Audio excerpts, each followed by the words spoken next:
بسم الله الرحمن الرحيم والفجر وليال عشر والشفع والوتر والليل إذا يسر هل في ذلك قسم لذي حجر ألم تر كيف فعل ربك بعاد إرم ذات العماد التي لم يخلق مثلها في البلاد وثمود الذين جابوا الصخر بالواد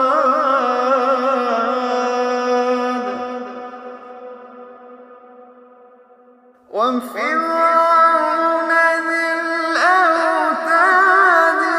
الذين طغوا في البلاد فأكثروا فيها الفساد فصب عليهم ربك سوط عذاب وفرعون ذي الأوتاد الذين طغوا في البلاد فأكثروا فيها الفساد فصب عليهم ربك سوط عذاب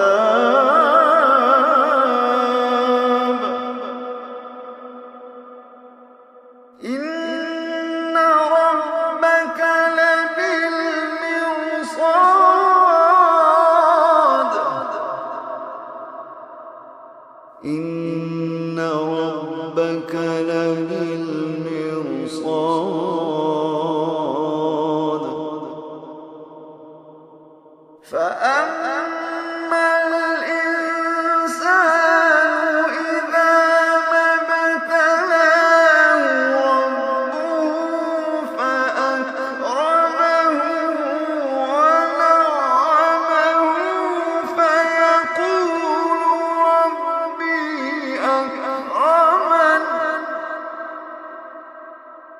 وأما إذا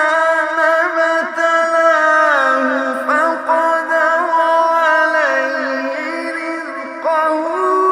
فيقول ربي أهانن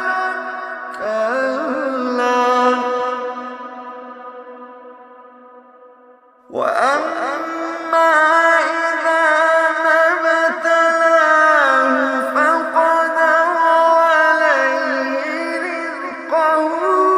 فيقول ربي أهانن كلا بل لا تكرمون اليتيم بل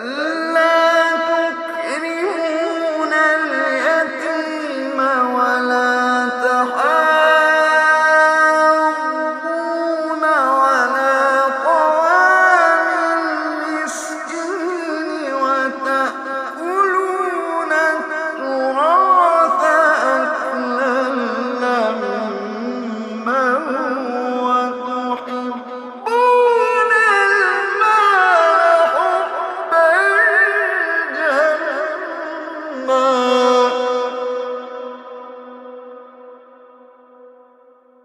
كلا إذا دكت الأرض دكا دكا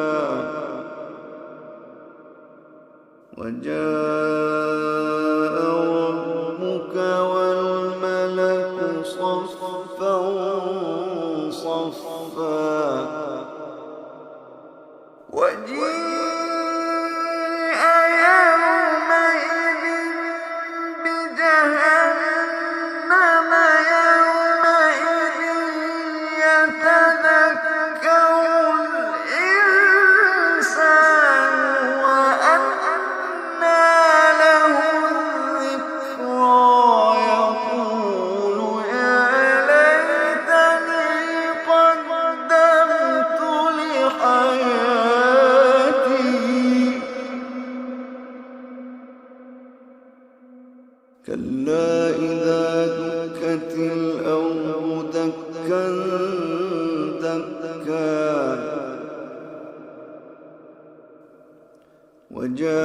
وجاء ربك والملك صفا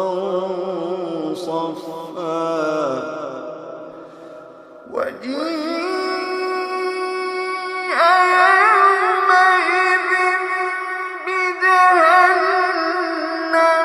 يومئذ يتذكر الإنسان وأنى له الذكرى يقول يا ليتني قدمت لحياتي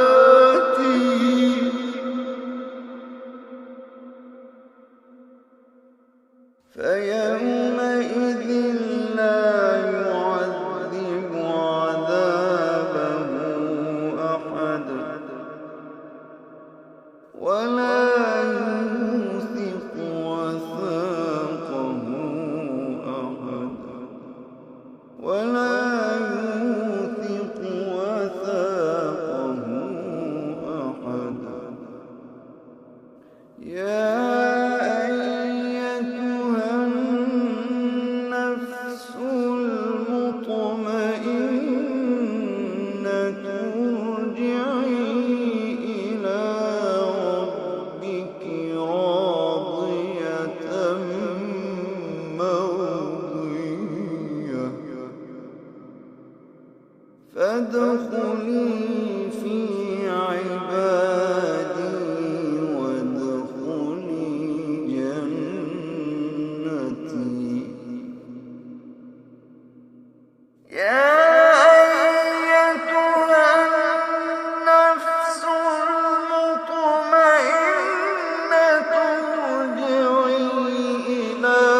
ربك راضية مرضية فادخلي في عبادي وادخلي جنتي يا أيتها النفس المطمئنة ارجعي إلى ربك راضية مرضية يا أيتها النفس المطمئنة ارجعي إلى ربك راضية مرضية فادخلي في عبادي